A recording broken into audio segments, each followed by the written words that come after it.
भारत के बंटवारे के 75 साल पूरे होने जा रहे हैं।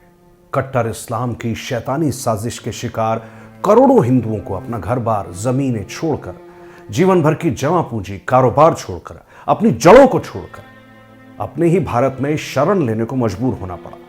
अपने ही देश में शरणार्थी कहलाना पड़ा। इस्लामी जिहादियों, दंगाइयों ने लाखों हिंदुओं को सरेआम काट डाला। हिंदू बहन बेटियों को जिस किस्म का अपमान और यातनाएं झेलनी पड़ी, उनकी कल्पना मात्र से ही आत्मा कांप उठेगी। 1947 के बंटवारे में विस्थापन का वो दर्द कभी भुलाया नहीं जा सकता। ये प्रधानमंत्री नरेंद्र मोदी ने भी कहा। आज की पीढ़ी को वो सब जानना समझना चाहिए, महसूस करना चाहिए, हत्यारों के चेहरों को पहचानना चाहिए, ताकि वो रक्त रंजित इतिहास फिर कभी ना दोहराया जाए। 5 जनवरी की टोली का प्रयास है विभाजन की उसी विभीषिका को हम सब मिलकर स्मरण करें, सीखें, समझें और भविष्य की तैयारी करें। आइए देखें विभाजन की विभीषिका। नमस्कार। 5 जन के सोशल मीडिया मंच पर आपका स्वागत है।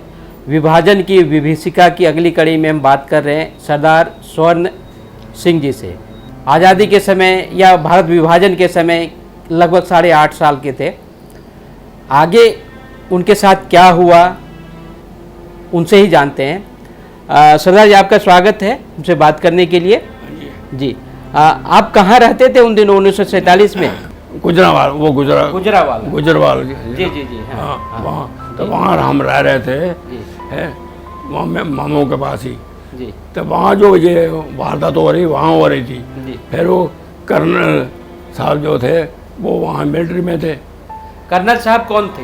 वो जसवंत सिंह उनका सूबेदार का लड़के थे, 2, एक छोटा एक बड़ा। नहीं, कुछ सूबेदार आपके गांव के थे क्या? हाँ, गाँव के थे ना। जी, यहाँ वहाँ फिर मिलिट्री में हो गए थे ना वो। जी जी जी। वहाँ से फिर उन्होंने फ़ोन किया जाके, दूसरा क्या नाम, डस्के से फ़ोन किया लाहौर। डस्का था, ये तहसील थी ये। अच्छा। तो वहाँ उन्होंने फ़ोन किया अपने भाई ने बेटे को कि ऐसे हमारी जो है यहाँ हालत बहुत ख़राब है, हमें ख़तरा है कि चारों तरफ इलाका जो है सारे हमारे गांव में आ रहे हैं, सारे काफले का काफला बन के, और यहाँ डेरा लग गया बहुत ज़्यादा है। दुनिया कौन लोग आ रहे थे? हिंदू जो सरदार थे। हाँ। वो कहते कि ये यहाँ सूबेदार रहता है, उसके लड़के हैं। हाँ। ये अपने बच्चों को तो बचाएंगे। हाँ। पर हम भी बचेंगे, नहीं तो हमें खतरा है यहाँ। तो किनसे खतरा था? वो मुसलमानी इलाका था ना। मुसलमानी इलाका था। हाँ, इलाका गांव में मुसलमान भी रहते थे। वहाँ से चल के नहर थी, नहर से पार करके हमारे गाँव आ रहे थे। जी। अच्छा। हाँ, वहाँ टेंट लगा के, टेम्पो लगा के, जो भी लगा था वहाँ दुनिया रह रही थी, बूंदाबांदी हो रही थी जी। वहाँ रह रहे थे। फिर इन्होंने टेलीफोन किया लाहौर के ऐसे जसवंत सिंह को, तो वो कहने लगा जी बरसात हो रही है। हाँ जी। तो मैं कल आऊँगा। अच्छा। तो वो फिर वो आया हवाई जहाज पे आया। उसने सर, मैं पहले सर देख लूँ। अच्छा। वो हवाई जहाज फिर उन्होंने बहुत नीचा कर दिया। अच्छा। हम छत पे जाके देखा कि हवाई जहाज है। छत पे तो पता लगा ये इनके भाई जो थे वो हाथ हिला रहे थे, पता लग जाके यही गांव है और ये अपने आदमी हैं सारे। उन्होंने उतार के फिर नीचे गया, उन्हें इशारा किया कि कहाँ जो खतरा तुम्हें। उसने कहा ये नहर का पुल है, पुल वहाँ से क्रॉस कर रहे हैं सारे, इधर आ रहे हैं। वो फिर आंधा अच्छा कोई बात नहीं, हम वो पुल ही उड़ा देंगे, ख़त्म कर देंगे इसको।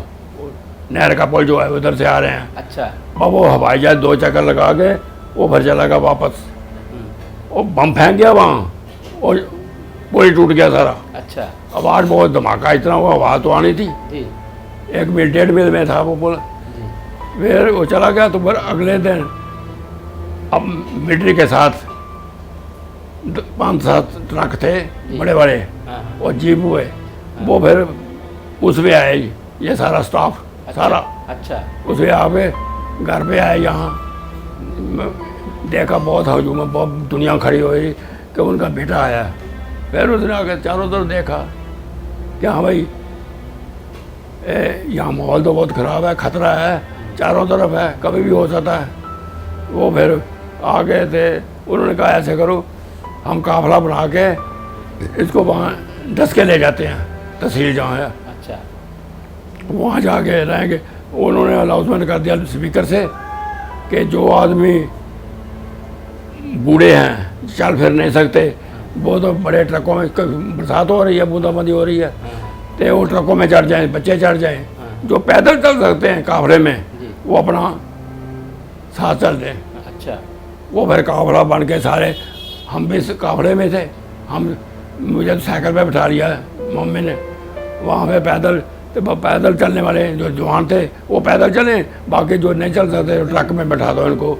बड़े वाले ट्रक थे मिलिट्री के, बड़े ऊंचे बड़े टायर वाले, बस उसमें चलते चलते हम वहाँ पहुँचे 10 के, वहाँ कोई 10 को मील का फर्क था, पैदल ही आना था। वहाँ सारा कच्चा इलाका था सारा। ये कौन सा महीना था 1947 में?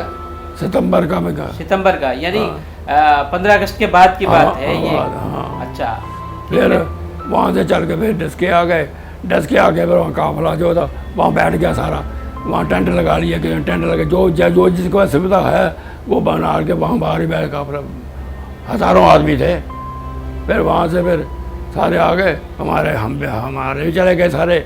वहाँ से चल के वो साथ दूसरा हॉस्पिटल था बहुत बड़ा, वहाँ हॉस्पिटल तो मशहूर ही था।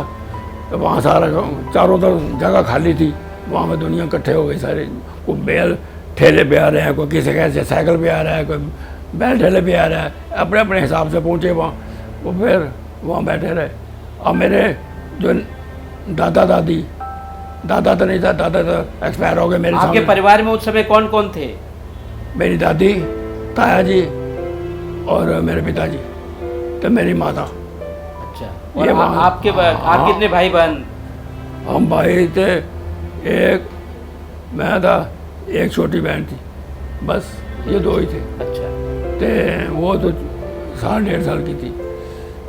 तो वे वहाँ फिर हमने कहा कि हम घर से तुम्हारे नाना ताया जी और दादी ये कहती हम नहीं जाएंगे मकान छोड़ के। अच्छा, इतनी जायदाद है हमारे पास, सब कुछ जाता, हम मुसलमान हो जाएंगे पर लेकिन वहाँ नहीं जाएंगे। अच्छा, तो फिर बड़ा मुश्किल हो गया, वो जो आने का नाम नहीं लेते थे घर से।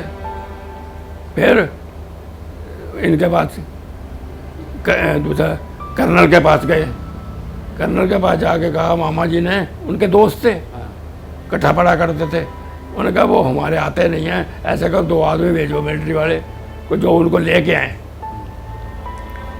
वो आना नहीं चाहते, वो कहते मुसलमान हो जाएंगे तो लेकिन हम जाएंगे नहीं अपनी छोड़ के। वो 2 मिलिट्री, हम भी साथ गए पैदल ही, आगे घर पे आए तो देखा, उन्होंने कहा तुम्हें जाना पड़ेगा साथ। हाँ जी, हम नहीं जाएंगे, हम यहीं रहेंगे। तो हम कहाँ जाएंगे, अब मुसलमान हो जाएंगे पर लेकिन हम नहीं जाएंगे। हम है मकान है, बसें हैं, बसें तो हमने वहाँ जमा करा दी थी जाके थाने में, 4 बसें हैं थाने में जमा करा दी थी। आपकी बसें थी उन दिनों? हाँ। अच्छा, वहाँ बसें जाके थाने में, थाने वाला आता है, सरदार जी आप क्यों जा रहे हो पिताजी को, कि वो कहता जी हम सारी दुनिया जा रही है। थाना के अंदर तो मैं कोई उंगल नहीं उठा सकता, अंदर नहीं, हम रहेंगे नहीं, हम ये बसें ले लो, ये चाबी ले लो, जब आएंगे तो हम ले लेंगे, नहीं तो जब बसें तुम्हारे पास हैं। वहाँ से आ गए, फिर अगर फिर इनको ले गए साथ जबरदस्ती, ताया जी को और दादी को, ये फिर वहाँ ले गए और ताला मार के। पड़ोसी मुसलमान घर था, पक्का मकान थे, कच्चे नहीं थे, पक्के थे। तो वो चाबी फिर उनको दे दी कि हमारा घर 100-200 गज का प्लाट था, बाहर हमारी दुकानें थी, वो 300 गज का प्लाट था। एक हमारा बड़े था जहाँ सामान आरे लगे, सब लगे, वो 400 गज का प्लाट था। फिर वो चाबी उनको दे दी, अनाज पड़ा है, साल का इकट्ठा आ जाता था पेटियों में, कनक ये जो भी सामान है उसमें रहते थे कि हम आएंगे तो ले लेंगे, नहीं तो ये अंदर से ये सारी तुम्हारे पास है, जो हो अंदर से ले लेना। सारा सामान वही रख दिया। चल वहाँ है, वहाँ से फिर हो गए। अगले दिन फिर अनाउंसमेंट किया उन्होंने कि ये काफिला कब तक ठहरेंगे, यहाँ बैठेंगे, वहाँ दूसरा जाएंगे यहाँ से सीधा लाहौर। अच्छा, लाहौर जाए या ये रावी का पुल है नहीं, रावी का पुल क्रॉस करके हिंदुस्तान लग जाएगा। अच्छा, फिर वहाँ से उन्होंने कहा अनाउंसमेंट कर दी सबने कि ये वहाँ जितना ये बैठे हैं ये सारे वहाँ जाएंगे ट्रकों पे भी, जैसे यहाँ से आए यहाँ से यहाँ वहाँ पहुँचे वहाँ। तो इन्होंने लाउड स्पीकर किया कि ये जो गाड़ी आएगी इसके ऊपर नहीं बैठना, जो गाड़ी आ रही है ना इनके ऊपर बैठ के नहीं किसी ने जाना, जो जाओगे उसकी मौत हो जाएगी। दुनिया फिर भी अगर चढ़ जाओ गाड़ी, खाली गाड़ी है चढ़ जाओ खाली, चढ़ गए सारे, हम वहीं बैठे रहे। क्या ये ट्रेन आई? ट्रेन अच्छा। ट्रेन आई तो वापस तो वो सारी खाली दुनिया चढ़ गई। हाँ हाँ। जो जिसका दाव लगा चढ़ पहले बैठ जाओ, फिर पता नहीं पीछे क्या होगा। बाबा चढ़ के चले गए तो दूसरी फिर ट्रेन मिलिट्री, सरदार मिलिट्री भी थी, दूसरी मिलिट्री भी थी, वो भी साथ में दूसरा आया, हम ट्रेन वहाँ से ला रहे हैं तो उसके ऊपर बैठ के जाना है, इसके ऊपर नहीं जाना है, ये रास्ते में कट जाएंगे, मार देंगे, इसको ख़त्म कर देंगे, कत्ल कर देंगे सारे। फिर वो ट्रेन आई, फिर हम उसके ऊपर बैठे, वहाँ बैठ के सारा काफिला जो था वो सारा उस ट्रेन पे चढ़ गया। मिलिट्री वाले अनाउंसमेंट कर दिया आराम से चढ़ो, हम साथ हैं यहाँ स्पीकर से। वो बैठ के वो गाड़ी चल दी है वहाँ से, वहाँ और रास्ते में देखा तो गाड़ी सारी कट गई, सारी लाशें हुई, सामान ले गए उनका उठा के सारे, लाशें लटक रही हैं, नीचे गिर रही हैं। जो पहले गाड़ी चली पहले वो कट गई। वो फिर ये ट्रेन गई, मिलिट्री साथ थी, उधर साइड में इधर साइड भी एक आदमी होता था। वो वहाँ जाके जसर गांव था, स्टेशन था, वो मुसलमान इलाका था, वो हम बड़ी दुनिया इकट्ठी हुई थी मुसलमानों की। फिर इन्होंने कहा कि गाड़ी ये देखो सारी कट गई, और जो सामान था उनका वो भी ले गए, और लाशें वहाँ लटक भी रही, गाड़ी साइड में कर दी, लगा दी, हमने देखी। तो उन्होंने कहा यहाँ ऐसे का कोई आदमी जो बाहर ना नहीं, जसर स्टेशन था, जसड़ी कहते थे हम, तो जसड़ी था वो, वहाँ एक आदमी जाए नल से पानी लेके आए, सारे आदमी कोई ना उतरे, एक आदमी जाए डब्बे वाला बोगी में जो सामान अपना दे दो और वो भर के तुम्हें दे देगा, सारा आदमी कोई ना उतरे, एक ही आदमी उतरेगा जो भर के सबको दिएगा, वो दे दिया। फिर वहाँ से गाड़ी चली तो रावी पुल के उरे खड़ी हो गई। मिलिट्री वाले ने कहा तू आगे क्यों नहीं रहा? आंदा जी मैं नहीं आगे जाऊँगा। वो मुसलमान था ड्राइवर, आंदा तेरे को गोली मार दी जाएगी, तो नहीं आगे जाएगा। तो उसने फिर आगे थोड़ी की, वहाँ से आगे तो पुल के उरे ही खड़ी कर दी। तो रात का टाइम था, बिजली चमक रही थी, बूंदाबांदी हो रही थी, तो बड़ा मुश्किल हो गया। फिर हम वहाँ उतरे, नीचे उतरे, नज़र कुछ ना है, कोई लाइट तो थी नहीं, बस बिजली बाहर की कुदरती बिजली चमकती थी तो पता लगता था ये रास्ता है। लाशें पड़ी हुई हैं सारी कटी हुई ट्रैक के ऊपर। हम भी उतरे, माता हमारा पिता सब दादे उतर के और लाशों के ऊपर चल के तब हम जो है रावी के पुल के ऊपर गए। इधर भी लाशें तो नज़र कुछ आवे ना, हमें पता लगता था, महसूस होता था, पैर रखते थे ना, इंसान की लाश है जो। जब बिजली चमकती थी फिर पता लगता था कि ये इंसान है सारे। हवा बड़ी चले, पुल के ऊपर में पहुँचे, फिर अनाउंसमेंट हो गई, सारे जब चले गए कि ऐसे करो, ये डेरा बाबा नानक साथ है, वहाँ गुरुद्वारा है, वहाँ सारे जो लोग, हो सकता रात को गोली चल जाए या नुकसान हो, इसलिए रात छोड़ दो। फिर रात को फिर वहाँ से सारा काफिला जो था पैदल चल अंदर, सामान यहीं रहने दो, सामान जो थे रहने दो। तो हमने सामान को नाम तो अपने लेके रखे थे, बोरियों में ट्रक साथ ले लिए। फिर वहाँ पैदल चल के डेरा बाबा नानक पहुँचे। बरसात बड़ी तेज, दुनिया पानी इतना रावी में हो गया बहुत ज़्यादा। फिर वहाँ जाके ठहरे तो इन्होंने कहा जी सुबह गाड़ी आएगी तो तुम इसमें भी बैठ के जाना। दुनिया पेड़ों पे चढ़ गई, पेड़ों पे ऊपर जो था सांप भी चढ़ गए। हम सांप पे इतना पानी हो गया तो क्या करेंगे। ट्रेन आई तो हम जो थे उसके ऊपर चले गए, ट्रेन के ऊपर। वहाँ हम दूसरी भी ट्रेन, रश बहुत है, एक दूसरी ट्रेन आएगी, पर हम तो चढ़ तो गए सारे। वहाँ से फिर दोबारा दूसरी आएगी, उसमें चले जाना, पर दोबारा ट्रेन नहीं आई। बरसात तेज थी, लाइन ही टूट गई। हम फिर अमृतसर आ गए। अमृतसर आए, स्टेशन पे उतरे तो ब्लैकआउट हो गई, क्या हो गया? ब्लैक आउट, बिल्कुल बिल्कुल बंद कर दी अच्छा। कि गोली चल गई। गोली मैंने देखी, मेरे मामा जी ने ट्रंक उठा रखा, यहाँ से शू करके निकल गई। उनका सब लेट जो स्टेशन पे, तो वहाँ लेट गए। वहाँ लेटे तो फिर 10-15 मिनट बाद वो फिर उनका तुम ऐसे करो, आस्ते आस्ते यहाँ से निकल जाओ अमृतसर अंदर, स्टेशन से छोड़ दो इसको। फिर वहाँ से छोड़ के फिर हम श्रीपुरे पहुँचे। अमृतसर श्रीपुरे पुराने मकान थे वहाँ। तो अमृतसर में गोली किन लोगों ने चलाई? ये पता रात को पता अंधेरा था, कुछ भी पता नहीं था। अच्छा। लाइट का तो था ही नहीं, इतने बड़े थे, पता ही कुछ भी नहीं लगता। स्टेशन पे किसने चलाई गोली ये नहीं पता। वह फिर वहाँ से पहले जब श्रीपुरे रहे, वहाँ फिर अगले दिन एक दिन वहाँ रहे।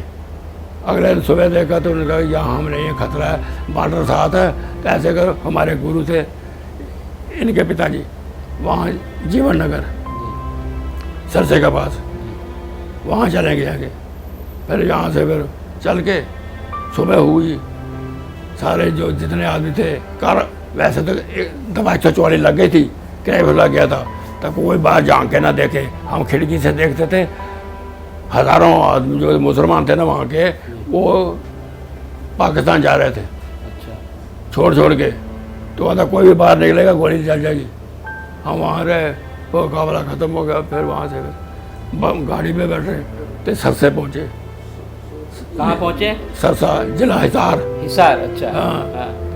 वहाँ रहे, वहाँ से हमने पुराने मकान जो छोड़ गए थे मुसलमान, वह वहीं ठहरे। फिर वहाँ से जीवन नगर चले जाएगा। जीवन नगर इनके जगह जीवन नगर थी। अच्छा। 2-3 महीने रहे, 2 महीने वहाँ से फिर चल के फिर हम दिल्ली आए थे 1948-49 में। 49 में? हाँ, यहाँ में दिल्ली आ गए थे, रामबाग प्लेस में। रामबाग प्लेस, अच्छा। कनाल प्लेस के साथ ये पंचकुइया रोड है ना, हाँ जी, हाँ जी। उसके साथ वहाँ फिर अपना सामान जो था ला के टेंट लगाए, टेंट से भर खोखे बनाए रहने के लिए। जी। तो वहाँ फैसाल डर, फिर वहाँ से यहाँ आए। अच्छा, तो 1948 में आप लोग यहाँ आ गए? हाँ, 1948 नहीं, और यहाँ तो हम पहुँचे हैं जाके 52 में। 52 में? हाँ, हमारा एक भाई पैदा हुआ था वहाँ पहाड़गंज में, रामबाग प्लेस में। अच्छा। तो फिर बड़ी मुश्किल पसीमत से आए हैं कि ऐसे खुश नहीं आए हम, परेशानी रही ज़्यादा। कारोबार था ही नहीं। पिताजी हमारे अब क्या करते, वहाँ बसें थी, 4 बसें थी, 2 ड्राइवर चलाते थे, 2 एक ताया चलाता था, एक ये आप खुद चलाते थे। वहाँ से सियालकोट इधर से होते हुए रामपुर, ये सारे जाती थी बसें। क्या करते हैं, पर छोड़ना पड़ा सब कुछ, क्या करते वहाँ, जान को खतरा था। जी। बस इसलिए फिर हम तो ये इसके लिए क्या तो आपको क्यों भागना पड़ा? आगे जब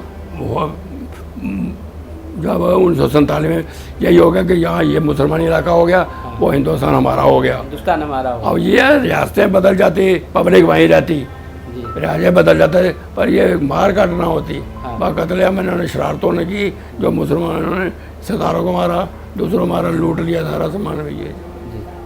फिर वहाँ से यहाँ आ गए, परेशानी हुई बहुत ज़्यादा। ये थे सरदार स्वर्णजीत सिंह जी।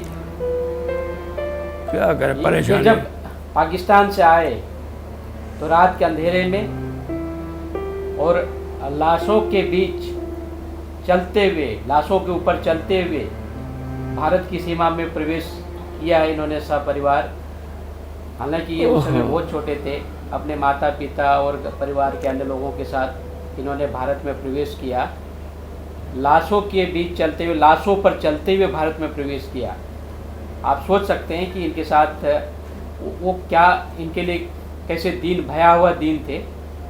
आप या आपके आसपास कोई ऐसा व्यक्ति है, कोई ऐसा परिवार है जिसने विभाजन का दंश ठेला, उस पीड़ा को देखा, सहा, तो आप उसके अनुभवों को भी 5 जन्य के साथ साझा कर सकते हैं, जिसे हम इस श्रृंखला का हिस्सा बनाएंगे।